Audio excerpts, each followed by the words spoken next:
بھائیوں اور بہنوں، اگر آج رات آپ کی موت آ جائے تو کیا آپ یقین سے کہہ سکتے ہیں کہ اللہ کے یہاں آپ کی نماز قبول ہے کہ نہیں؟ سوچئے، کیونکہ نماز کا معاملہ بہت نازک معاملہ ہے۔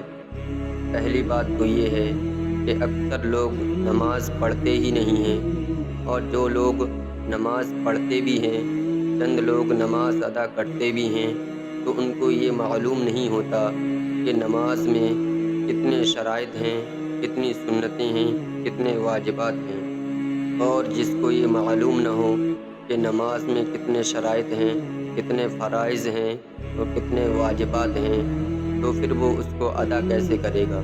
عوام میں مشکل سے 20% لوگ ایسے ہوں گے جن کو یہ معلوم ہے کہ نماز کے شرائط کتنے ہیں، فرائض کتنے ہیں اور واجبات کتنے ہیں۔ اور کوئی تو ایسا ہوتا ہے جس کو یہ معلوم ہی نہیں ہوتا فجر کی نماز میں کتنی رکعت پڑھی جاتی ہیں، یا ظہر کی نماز میں کتنی رکعت پڑھی جاتی ہیں، یا عصر کی نماز میں کتنی رکعت پڑھی جاتی ہیں۔ اس کو یہ معلوم ہی نہیں ہے کہ پانچوں وقت کی نماز میں کتنی رکعت نماز پڑھی جاتی ہے اور نماز کے اندر کیا پڑھا جاتا ہے۔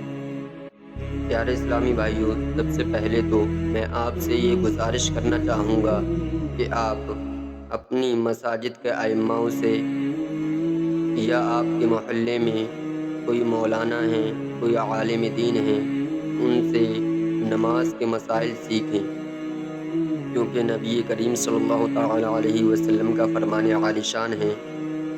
آپ صلی اللہ تعالیٰ علیہ وسلم نے فرمایا، ہر مسلمان مرد و عورت پر اپنی ضرورت کے مطابق علم دین حاصل کرنا فرض ہے۔ اسی لیے آپ کو نماز کے مسائل تو معلوم ہی ہونا چاہیے۔ تو آج کی اس ویڈیو میں ہم آپ حضرات کو بتانے والے ہیں کہ نماز میں کتنے شرائط ہیں اور وہ کیا کیا ہیں۔ تو پیارے اسلامی بھائیوں، نماز میں 6 چیزیں شرط ہیں۔ اگر یہ شرطیں پوری نہ ہوں تو نماز صرف اٹھک بیٹھک رہ جاتی ہے۔ تو آج کی اس ویڈیو کو پورا ضرور دیکھیے، کیونکہ ان 6 شرطوں میں سے ایک بھی چھوٹ جائے، ایک بھی فوت ہو جائے تو نماز شروع ہی نہیں ہوگی۔ بھائیوں اور بہنوں، نماز کی 6 شرطوں میں طہارت یعنی پاکی۔ اللہ تبارک و تعالی پاک ہے اور پاکی کو پسند کرتا ہے۔ انسان نماز پڑھے تو اس کے جسم پر کوئی نجاست نہ لگی ہو، اس کا جسم پاک ہو، اور جو کپڑے پہن کر نماز پڑھے وہ کپڑے پاک ہوں، اور جس جگہ نماز پڑھے وہ جگہ بھی پاک ہونی چاہیے، اور باوضو ہو کر نماز پڑھے، بغیر وضو نماز نہیں ہوگی۔ اور جس کو غسل فرض ہو تو اس کے لیے صرف وضو کافی نہیں، غسل کرنا بھی ضروری ہے، لہٰذا پاکی کے بغیر نماز قبول نہیں ہوتی ہے۔ اور نماز کی دوسری شرط ہے ستر عورت یعنی پاکی۔ نماز صرف سجدے کا نام نہیں، ادب کا نام ہے۔ مرد کا جسم ناف سے لے کر گھٹنوں تک ڈھکا ہو، اور عورت کا پورا جسم ڈھکا ہو سوائے چہرے اور ہاتھ کو چھوڑ کر۔ اتنے پتلے کپڑے پہن کر نماز پڑھے کہ جس سے جسم نظر آئے، یا اتنے ٹائٹ کپڑے پہن کر نماز پڑھے کہ جس سے ارکان ادا کرنے میں دشواری ہو، تو ایسی نماز درست نہیں ہوگی۔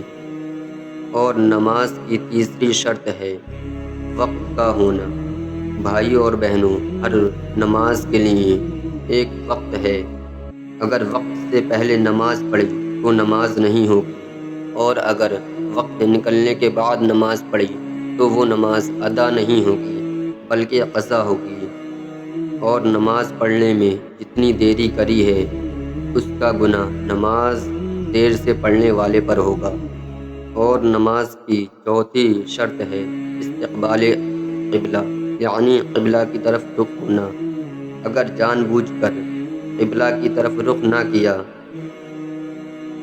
اور قبلہ کو چھوڑ دیا تو نماز بھی چھوٹ گئی۔ اور نماز کی 5ویں شرط ہے نیت۔ نیت زبان سے نہیں دل سے ہوتی ہے۔ دل جانتا ہو کہ کون سی نماز پڑھ رہا ہے، کتنی رکعت پڑھ رہا ہے اور کس کے لیے پڑھ رہا ہے۔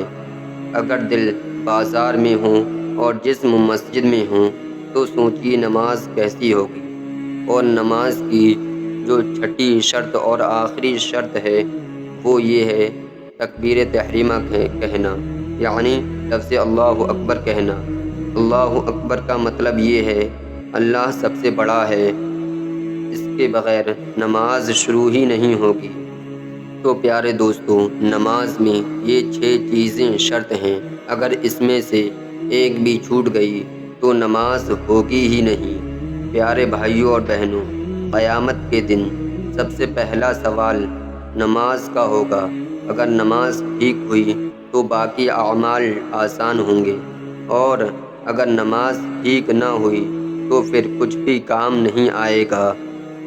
بھائیوں اور بہنوں، اگر یہ بات آپ کے دل کو لگ گئی ہو تو آپ ویڈیو کو لائک کر دیں، اور اگر چینل کو سبسکرائب نہ کیا ہو تو چینل کو سبسکرائب کر دیں اور ویڈیو کو شیئر ضرور کریں تاکہ یہ پیغام ہر نمازی تک پہنچ سکے۔ اللہ ہمیں صحیح نماز پڑھنے والا بنائے، آمین اللہم آمین۔ اور اگر آپ کا کوئی سوال ہو تو ضرور ہم سے کمنٹ باکس میں کمنٹ کر کے پوچھ سکتے ہیں۔ آج کے لیے بس اتنا ہی، ملتے ہیں اگلی ویڈیو میں۔ اپنا اور اپنوں کا خوب خیال رکھیے۔ السلام علیکم۔